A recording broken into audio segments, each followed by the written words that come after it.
Assalamualaikum warahmatullahi wabarakatuh. Bismillahirrahmanirrahim. Hari ini kita kembali membaca buku Malapetaka Runtuhnya Khilafah karya Syekh Abdul Qadim Zalum. Pada bagian ke-6 judulnya adalah Pengadopsian Undang-Undang Barat. Demikianlah, hukum syariah dan fikih Islam telah ditinggalkan. Sebaliknya, undang-undang dan hukum barat telah diadopsi.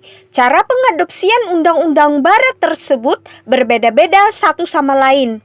Beberapa undang-undang barat diadopsi begitu saja, teks dan hukumnya, tanpa mempertimbangkan ada tidaknya di dalam fikih Islam. Apakah hukum itu bertentangan atau tidak dengan hukum-hukum syariah? Contohnya adalah undang-undang pidana yang menghapuskan hudud. Sebagian undang-undang diadopsi dengan pertimbangan bahwa hukum-hukum tersebut terdapat dalam fikih Islam. Sekalipun pertimbangan fikih itu diberikan oleh tanda kutip mujtahid yang tidak dikenal atau oleh fuqaha yang bukan mujtahid. Dengan kata lain, jika hukum itu dijumpai dalam buku-buku fikih atau sesuai dengan pendapat salah seorang ulama, maka hukum itu dapat diadopsi. Begitu pula sebaliknya. Contohnya adalah undang-undang pokok-pokok peradilan.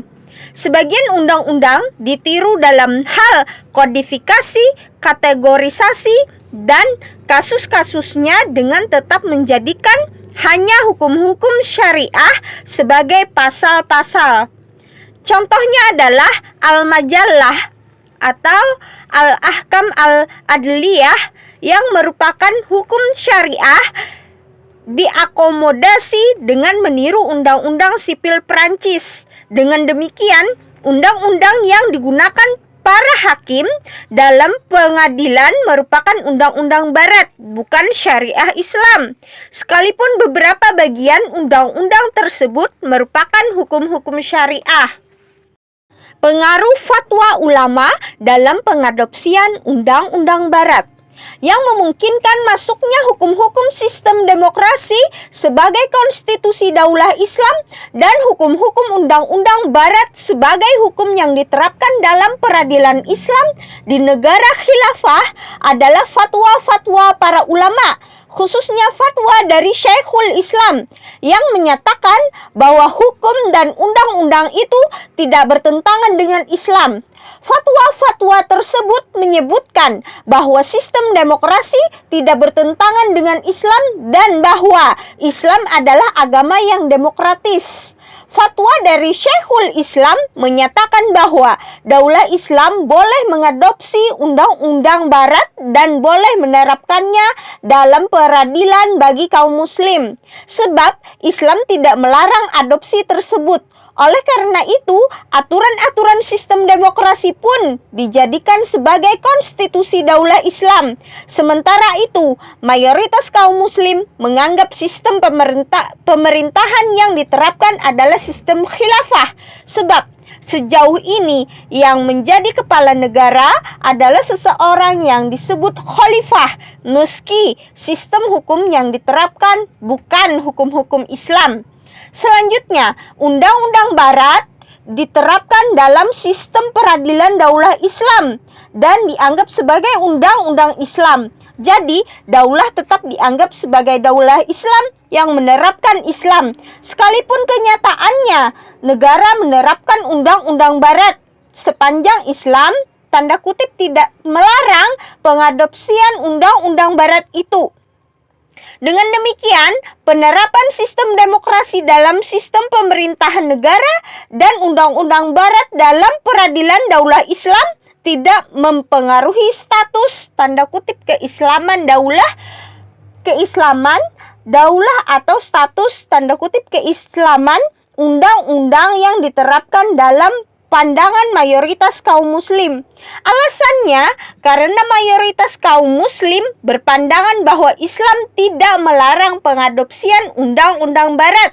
Bahkan kaum muslim mendukung penerapan sistem dan undang-undang barat itu. Lebih dari itu, bagi sebagian kaum muslim, pengadopsian itu dianggap sebagai bagian dari proses reformasi dalam daulah Islam. Tidak ada seorang pun yang menyadari bahwa undang-undang dan hukum-hukum tersebut adalah undang-undang dan hukum kufur.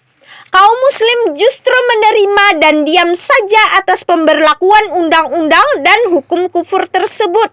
Andai kata pun ada yang tidak setuju terhadap undang-undang dan hukum-hukum kufur itu, mereka tidak pernah buka suara dan berupaya menentang khalifah atau menuntutnya berbuat sesuatu. Andai kata ada yang tidak setuju dengan penghapusan hudud misalnya, ia tidak pernah menyatakan ketidaksetujuannya secara terbuka dengan menentang khalifah atau menuntutnya untuk memberlakukannya kembali. Alasan dibalik fatwa Syekhul Islam dan sebagian ulama lainnya mengenai kebolehan mengadopsi sistem demokrasi dan undang-undang barat dapat dikembalikan pada 3 perkara. Pertama, pada saat itu telah tertanam dalam benak kaum muslim, bahkan hingga saat ini, bahwa Islam membolehkan umatnya menganut berbagai hal yang bukan berasal dari Islam sejauh tidak bertentangan dengan Islam dan tidak dilarang oleh dalil-dalil syariah. Mereka menggunakan dalil bahwa Rasulullah Shallallahu Alaihi Wasallam pada masa jahiliyah menjumpai berbagai perjanjian yang berlaku di masyarakat dan beliau pun menyetujuinya. Selain itu, beliau juga melarang segala sesuatu yang tidak disetujuinya. Dengan demikian, apapun yang beliau setujui akan dibolehkan dan yang beliau larang tidak boleh dikerjakan. Oleh karena itu, disimpulkan bahwa boleh mengadopsi berbagai pemikiran, hukum, atau undang-undang sepanjang tidak bertentangan dengan Islam dan tidak dijumpai dalil yang melarangnya. Kedua, perkara mubah adalah segala perbuatan atau perkara yang tidak ada kesempitan atau kesulitan di dalamnya. La haraja fih. Tidak adanya kesempitan atau kesulitan menunjukkan mubahnya suatu hal. Jadi, mengambil sesuatu yang tidak dijelaskan pelarangannya merupakan suatu hal yang mubah. Lebih jauh lagi, jika syariah mendiamkan suatu perkara dan tidak menjelaskan hukumnya, maka perkara tersebut merupakan hal yang mubah. Diriwayatkan bahwa Rasulullah Shallallahu Alaihi Wasallam bersabda, yang artinya, sesungguhnya Allah Subhanahu wa Ta'ala telah memerintahkan sejumlah kewajiban. Karena itu, janganlah kalian mengabaikannya. Allah telah melarang beberapa perkara, karena itu, janganlah kalian melanggarnya. Allah telah menetapkan batas-batas tertentu. Karena itu, janganlah kalian melampauinya. Allah juga telah memaafkan beberapa perkara karena kemurahannya, bukan karena kelalaiannya. Karena itu, janganlah kalian mencari-carinya. Hadis riwayat Al-Baihaqi dan Al-Hakim. Dalam riwayat lain, Rasulullah Shallallahu Alaihi Wasallam bersabda, yang artinya, apa saja yang didiamkan adalah yang dimaafkan. Hadis riwayat At-Tirmizi dan Ibnu Majah. Dengan demikian, segala perkara yang tidak dilarang oleh syariah adalah mubah. Segala sesuatu yang tidak didapati nas atau dalilnya, yang berarti syariah mendiamkannya, juga merupakan hal yang mubah. Pengambilan hukum-hukum dan undang-undang yang tidak dijelaskan atau dilarang oleh syariah adalah juga mubah. Hal ini disebabkan karena tidak adanya kesulitan atau dosa di dalamnya. Lagi pula, tidak ada larangan mengenai perkara-perkara itu karena perkara-perkara tersebut tidak dijelaskan oleh syariah dan didiamkan oleh syariah. Ketiga, kenyataan yang telah tersebar luas di tengah-tengah masyarakat dari waktu ke waktu, bahkan sampai sekarang, bahwa demokrasi berasal dari Islam. Alasannya karena demokrasi tegak di atas prinsip-prinsip syura atau musyawarah, keadilan dan kesetaraan. Islam juga menjadikan kekuasaan ada pada umat. Islam menyamakan kedudukan orang kaya dengan orang miskin. Islam juga menyamakan hak dan kewajiban seorang menteri atau wazir dengan seorang pengembala kambing. Islam mengatur urusan di antara mereka atas dasar syura. Islam menjadikan amar ma'ruf nahi mungkar sebagai prinsip yang terpenting. Pada masa modern, syura diformalkan dalam bentuk parlemen. Amar ma'ruf nahi mungkar diformulasikan dalam peradaban modern sebagai kebebasan pers untuk melakukan kritik serta kebebasan individu dan kelompok untuk mengarang dan mengeluarkan pendapatnya secara terbuka. Masyarakat boleh menerima atau menolak apapun yang mereka lihat dan mereka dengar sesuai dengan keinginan mereka. Tidak seorang pun, termasuk pemerintah dan gubernur, yang maksum. Yang dapat meluruskan, menghalangi, dan membatasi mereka adalah kesadaran opini publik dengan kebebasannya mengeluarkan pendapat. Inilah yang menurut mereka disebut dalam Al-Quran sebagai ta'awanu ala albiri wa at-taqwa, tolong-menolong dalam kebaikan. Dengan demikian disimpulkan bahwa demokrasi berasal dari Islam yang dijelaskan dalam Al-Quran dan diperintahkan oleh Rasulullah SAW. Kekeliruan fatwa-fatwa tersebut. Berdasarkan semua alasan di atas, dikeluarkanlah sejumlah fatwa mengenai kebolehan pengambilan konstitusi demokrasi dan undang-undang barat. Sementara itu, daulah tetap dianggap sebagai negara Islam yang menjalankan sistem khilafah. Perundang-undangannya pun tetap dianggap sebagai undang-undang Islam karena hukum-hukum yang diadopsi dianggap sebagai hukum Islam. Akibat fatwa itulah maka terjadi kesalahan dan penyimpangan. Hal itu karena berbagai pemikiran di seputar ketiga perkara di atas menunjukkan kesalahan fatal dalam memahami Islam. Kesalahan-kesalahan tersebut disebabkan oleh sejumlah alasan. Pertama, ada perbedaan antara pemikiran-pemikiran yang berkaitan dengan masalah-masalah akidah dan hukum-hukum syariah dengan pemikiran-pemikiran yang berhubungan dengan ilmu pengetahuan, teknologi, industri, dan sebagainya. Umat Islam memang boleh mengambil pemikiran-pemikiran asing tentang ilmu pengetahuan, teknologi, industri, dan sebagainya sepanjang tidak bertentangan dengan Islam.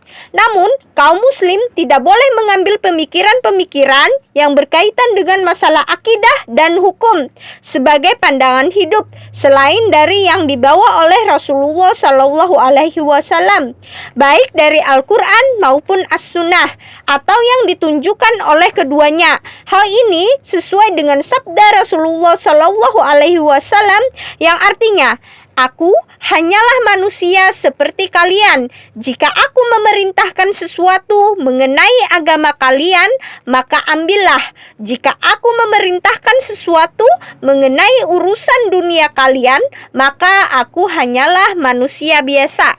Hadis riwayat Muslim. Perintah ini juga dapat disimak dari hadis Rasulullah tentang perkawinan putik kurma. Kalian lebih mengetahui urusan dunia kalian. Dengan demikian, hal-hal yang bukan bagian dari syariah atau tidak termasuk ke dalam perkara akidah dan hukum-hukum syariah dapat diambil sejauh tidak bertentangan dengan Islam. Sebaliknya, dalam masalah-masalah yang berkaitan dengan syariah, yaitu akidah dan hukum-hukum syariah, kaum muslim hanya boleh mengambilnya dari apa yang dibawa Rasulullah SAW saja. Selain itu, tidak. Sistem demokrasi dan undang-undang barat adalah pandangan hidup yang melahirkan hukum-hukum yang digunakan untuk menyelesaikan persoalan manusia. Hal itu berkaitan dengan perundang-undangan. Oleh karena itu, tidak boleh mengadopsi undang-undang dan hukum kecuali dari apa yang dibawa Rasulullah SAW, yaitu hukum-hukum syariah semata. Kedua, Rasulullah SAW secara eksplisit telah melarang kita mengambil segala sesuatu selain dari yang beliau bawa untuk kita. Aisyah menuturkan bahwa Rasulullah SAW pernah bersabda yang artinya, siapa saja yang membuat sesuatu yang baru dalam urusan agama kami ini yang bukan bagian darinya, maka tertolak. Hadis riwayat Muslim. Dalam riwayat yang lain, Rasulullah telah bersabda yang artinya, siapa saja melakukan suatu amalan yang tidak kami perintahkan adalah tertolak. Abu Hurairah juga menuturkan bahwa Rasulullah Shallallahu Alaihi Wasallam pernah bersabda yang artinya hari akhir tidak akan datang sampai umatku mengikuti jalan bangsa-bangsa sebelum mereka, sejengkal demi sejengkal, sehasta demi sehasta. Atas ucapan Rasulullah ini, orang-orang bertanya, apakah mereka itu bangsa Persia dan Romawi? Rasulullah lalu menjawab, siapa lagi selain mereka? Hadis riwayat Al-Bukhari. Abu Sa'id Al-Khudri juga menuturkan bahwa Rasulullah telah bersabda yang artinya, kalian akan mengikuti jalan orang-orang sebelum kalian, sejengkal demi sejengkal, sehasta demi sehasta. Bahkan jika mereka masuk ke dalam lubang biawak, kalian pun akan mengikutinya. Aku bertanya, ya Rasulullah, apakah mereka itu orang Yahudi dan Nasrani? Rasulullah menjawab, siapa lagi selain mereka? Hadis riwayat Al-Bukhari. Hadis-hadis ini dengan jelas melarang kita untuk mengambil segala sesuatu dari selain Islam. Hadis pertama yang disampaikan dalam dua narasi dengan jelas melarang kaum muslim mengambil dan melakukan sesuatu yang bukan berasal dari Islam, karena dengan jelas dinyatakan fahuwa raddun, maka tertolak. Lalu kedua hadis terakhir menyebutkan makna pelarangan itu. Pelarangan itu dapat dikenakan dalam masalah pengambilan aturan konstitusi dan hukum-hukum dari selain Islam. Alasannya karena tindakan demikian berarti melakukan suatu perbuatan yang lain dari yang telah diperintahkan, bahkan lebih jauh lagi, mengambil dari sumber selain dari yang diperintahkan. Perbuatan ini sama saja dengan mengikuti perbuatan orang-orang yang mirip dengan bangsa Persia dan Romawi, yaitu Inggris dan Prancis yang merupakan keturunan bangsa Romawi. Dengan demikian, umat Islam haram mengambil hukum-hukum dan aturan-aturan tersebut. Ketiga, Rasulullah Muhammad Shallallahu Alaihi Wasallam sekalipun dalam kedudukannya sebagai Rasul tidak pernah memberikan penjelasan mengenai suatu hukum atau perkara yang dinyatakan kepada beliau sebelum mendapatkan wahyu dari Allah Subhanahu Wa Taala. Rasulullah akan menunggu sampai Allah Subhanahu Wa Taala menurunkan wahyu yang berisi penjelasan tentang perkara itu. Ibnu Mas'ud menuturkan, Rasulullah Shallallahu Alaihi Wasallam pernah ditanya tentang ruh dan beliau tetap diam sampai ayatnya diturunkan. Hadis riwayat Al-Bukhari. Jabir bin Abdullah juga menuturkan, aku pernah sekali waktu sakit. Lalu Rasulullah dan Abu Bakar menengokku. Beliau datang pada saat aku tidak sadar. Beliau berwudu dan menuangkan air ke badanku hingga aku sadar kembali dan bertanya, ya Rasulullah, bagaimana aku memperhitungkan hartaku? Apa yang harus aku lakukan dengan hartaku? Rasulullah Shallallahu Alaihi Wasallam tidak menjawab apapun sampai ayat tentang hukum waris diturunkan. Hadis riwayat Al-Bukhari. Kedua hadis di atas menunjukkan bahwa kaum muslim dilarang mengambil sesuatu selain dari apa yang telah Allah turunkan. Jika Rasulullah Shallallahu Alaihi Wasallam menahan diri dalam memberikan penjelasan hukum sampai turun ayat kepada beliau, maka hal ini menunjukkan bahwa tidak boleh mengambil selain dari yang diturunkan oleh Allah Subhanahu Wa Taala. Keempat, Allah Subhanahu wa Ta'ala telah mewajibkan kaum muslim untuk mengambil apa saja yang diperintahkan oleh Rasulullah dan meninggalkan apa saja yang dilarangnya. Allah Subhanahu wa Ta'ala juga memerintahkan kita menyerahkan permasalahan sesuai dengan apa yang dibawa Rasulullah Shallallahu Alaihi Wasallam. Allah Subhanahu wa Ta'ala berfirman, Bismillahirrahmanirrahim. Wa ma atakumur rasulu fakhuzuhu wa ma nahakum anhu fantahu. Artinya, Apa saja yang Rasul perintahkan kepada kalian, maka laksanakanlah, dan apa saja yang beliau larang atas kalian, maka tinggalkanlah. Quran Surah Al-Hasyr ayat 7. Ini berarti bahwa kaum muslim tidak boleh mengambil segala sesuatu selain dari yang dibawa Rasulullah SAW.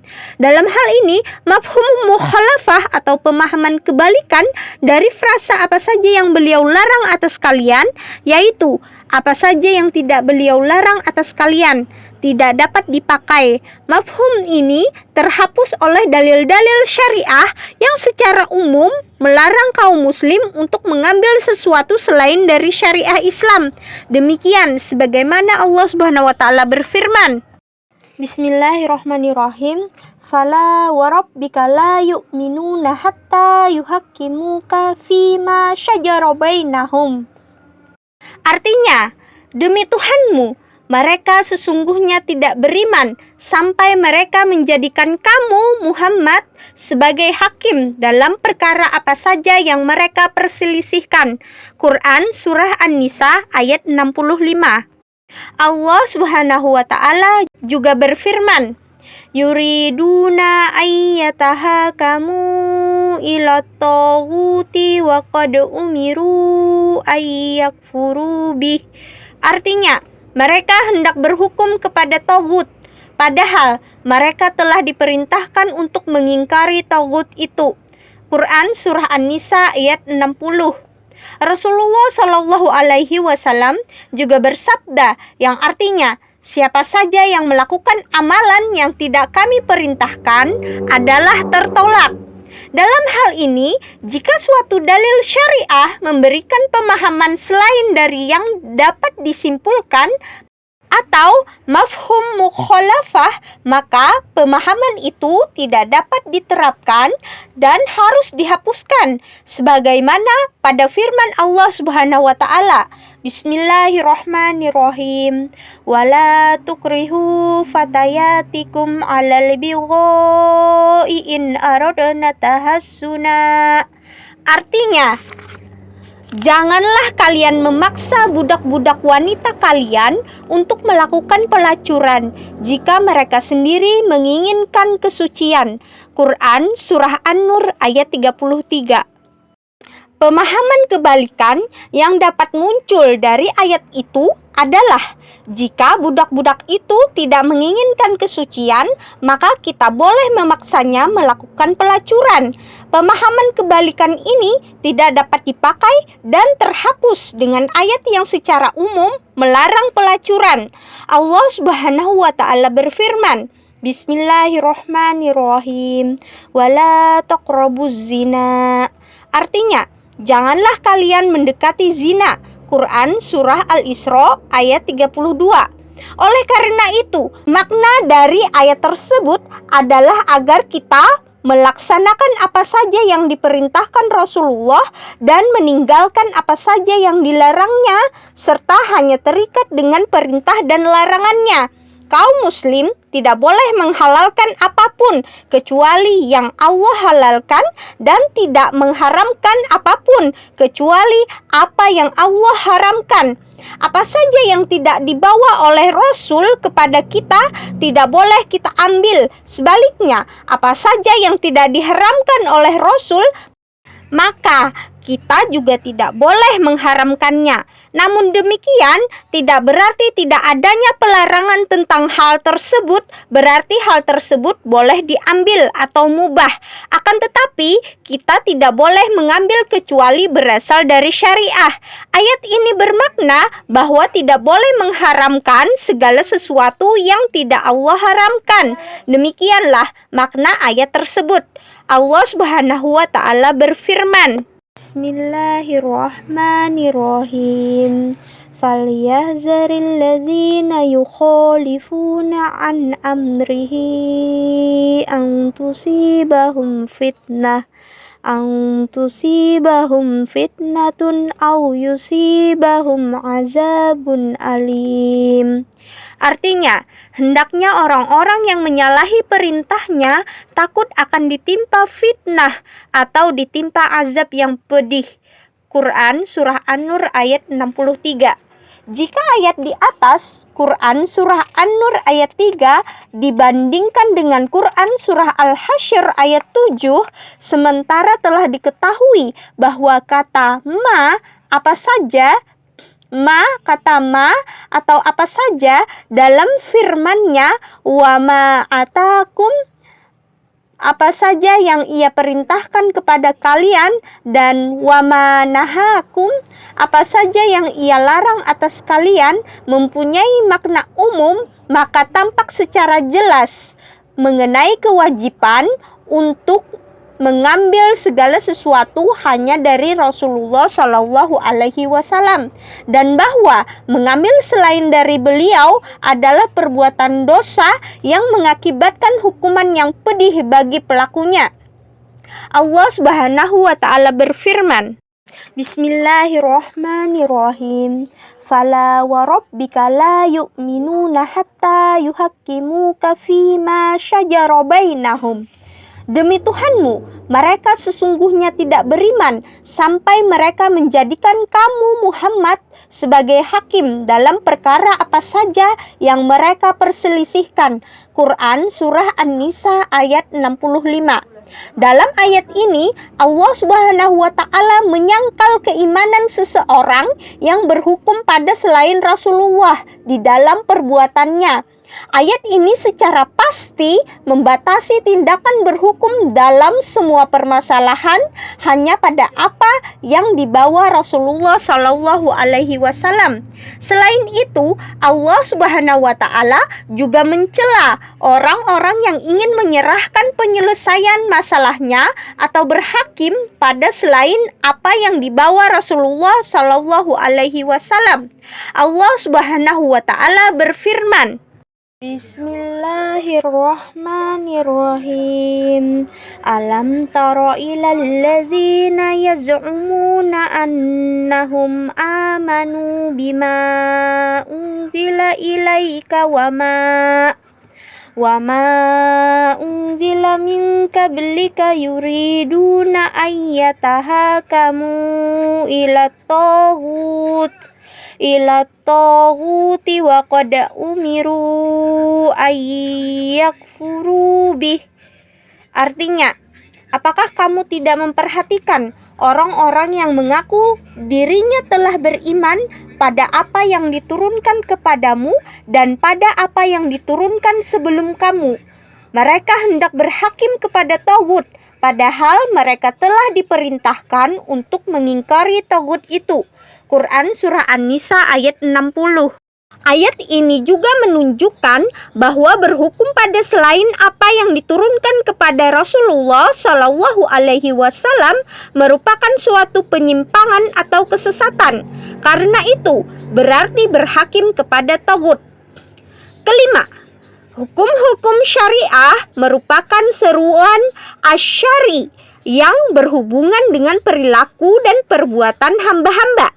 Kaum muslim diperintahkan untuk menghukumi perilaku dan mengatur urusan mereka sesuai dengan seruan asyari tersebut.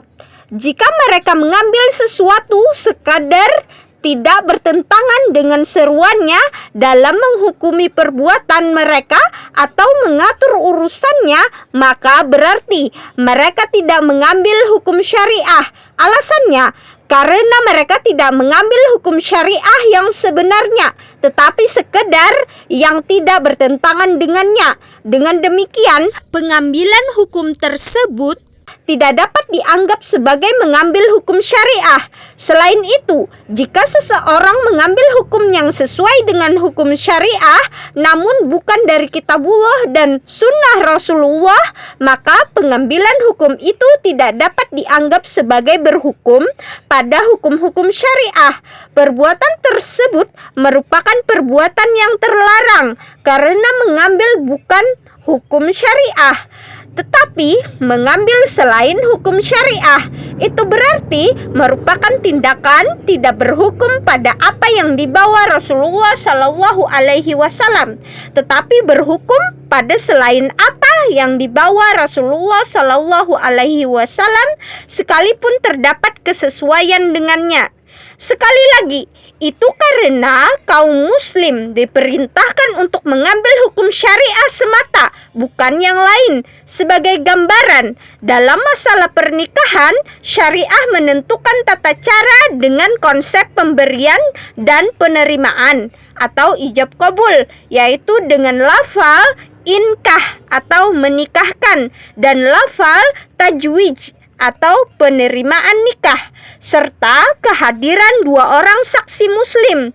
Jika seorang muslim dan muslimah datang ke gereja, kemudian seorang pendeta menikahkan keduanya dengan tata cara Nasrani menggunakan lafal inkah dan tajwij dan disaksikan oleh dua orang muslim, apakah pernikahan mereka telah sesuai dengan hukum syariah?